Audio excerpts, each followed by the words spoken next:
मुझे सफलता कैसे मिलेगी? जब किसी काम में हम बार बार असफल होते हैं तो हमारे मन में एक सवाल जरूर आता है, और वह सवाल होता है कि मुझे सफलता कैसे मिलेगी। कई दफ़ा तो हमें ये भी समझ नहीं आता कि हम कहाँ गलती कर रहे हैं और क्यों असफल हो रहे हैं। असफलता के डर से अक्सर हमारी सफल होने की चाह कम हो जाती है। हम धीरे धीरे खुद को अपने लक्ष्य से दूर करने लगते हैं। बार बार असफल होना हमें यह एहसास दिलाता है कि हम किसी भी काम में सफल नहीं हो सकते। असफलता का डर हर किसी के मन में होता है। आज की इस मोटिवेशनल स्टोरी फॉर सक्सेस के जरिए हम आपको बताएंगे कि अपना लक्ष्य पाने के लिए और किसी भी काम में सफल होने के लिए क्या जरूरी है। ये सक्सेस मोटिवेशनल स्टोरी महान फिलोसफर सुकरात की सीख पर है। इस हिंदी स्टोरी फॉर सक्सेस को पूरा पढ़ें और इससे मिलने वाली प्रेरणादायक सीख को अपनी सफलता के लिए इस्तेमाल करें। एक बार की बात है, सुकरात किसी काम से अपने शहर से दूसरे शहर की तरफ जा रहे थे। रास्ते में उन्हें एक व्यक्ति मिला। दिखने में गरीब सा था और हालत भी बहुत खराब थी। सुकरात को देखकर वो सीधा उनके पास गया और बोला, सुकरात, आप तो बहुत बड़े फिलोसफर हैं। ज्ञान का भंडार आपके पास है, लोगों को हर तरह का ज्ञान देते हैं। आप आज मुझे भी ज्ञान दीजिए और बताइए कि मुझे सफलता कब मिलेगी। उसकी बातें सुनकर सुकरात को लगा कि ये कोई पागल है और उनके साथ मजाक कर रहा है। वो उसकी बात का जवाब दिए बिना वहां से निकलने गए, लेकिन उस व्यक्ति ने उन्हें जाने नहीं दिया और अपने सवाल पर अड़ा रहा। उससे तंग आकर सुकरात ने उससे बोला, पास में एक नदी है, कल सुबह तुम वहां पर आ जाना। मैं अपने साथ एक दो और ज्ञानी लोगों को लेकर आऊंगा और तुम्हें तुम्हारे सवाल का जवाब दे दूंगा। अगले दिन वह व्यक्ति नदी के पास पहुंच गया और सुकरात भी दो लोगों के साथ वहां आ गए।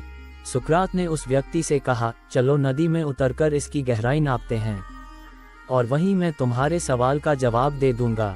जैसे ही वो लोग नदी में थोड़ा आगे बढ़े तो सुकरात ने अपने दोनों साथियों के साथ मिलकर उस व्यक्ति को पानी में डुबा दिया। पानी में डूबते ही वो व्यक्ति इधर उधर हाथ पैर मारने लगा। उसको छटपटाता देख थोड़ी देर में सुकरात ने उसे छोड़ दिया और वह व्यक्ति तेजी से तैरता हुआ नदी से बाहर आया और जोर जोर से सांसें लेने लगा। थोड़ा देर बाद जब वह सामान्य हुआ तो उसने सुकरात से कहा, आपने मुझे यहाँ मेरे सवाल का जवाब देने बुलाया है या फिर मेरी जान लेने के लिए? उसकी बात सुनकर सुकरात ने पूछा, जब तुम पानी के अंदर डूब रहे थे तो उस वक्त तुम क्या चाहते थे? वो व्यक्ति बोला, उस वक्त मैं बस किसी भी तरह पानी से बाहर निकलकर सांस लेना चाहता था और अपनी जान बचाना चाहता था। सुकरात बोले, बस यही तो तुम्हारे सवाल का जवाब है। जब तुम सफलता को भी इतनी ही तीव्र इच्छा से पाना चाहोगे जितनी तीव्र इच्छा से तुम सांसें लेकर अपनी जान बचाना चाहते थे, तब तुम्हें सफलता जरूर प्राप्त होगी। ये कहानी हमें सिखाती है कि जब तक अपने लक्ष्य को पाने के लिए हमारे अंदर तीव्र इच्छा नहीं होगी, तब तक हम सफलता प्राप्त नहीं कर सकते। दोस्तों, हम लक्ष्य तो बना लेते हैं, लेकिन उस लक्ष्य को पाने की हमारे अंदर इच्छा नहीं होती।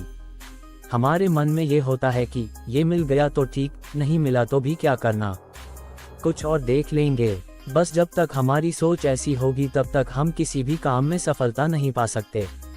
किसी भी काम में सफलता पाना है और किसी भी लक्ष्य को पूरा करना है तो उस काम में इस तरह लग जाए कि यही जिंदगी का आखिरी काम है और इसके बाद कुछ नहीं हो सकता। जब हमारे अंदर ऐसी इच्छा जागेगी तभी हमारे अंदर उस लक्ष्य को पाने की उम्मीद बढ़ेगी और उसी के अनुसार हम काम करेंगे, और जब चाह बढ़ेगी तभी हमें सफलता मिलेगी, वरना हम सिर्फ लक्ष्य बनाते रह जाएंगे। इसलिए अपने अंदर लक्ष्य के प्रति तीव्र इच्छा जगाए कि हाँ, मुझे यह पाना ही है, तब जाकर कहीं आप उस लक्ष्य तक पहुंच पाएंगे। आई होप इस motivational Hindi story for success से आपको जीवन में सफल होने की एक अच्छी सीख मिली हो।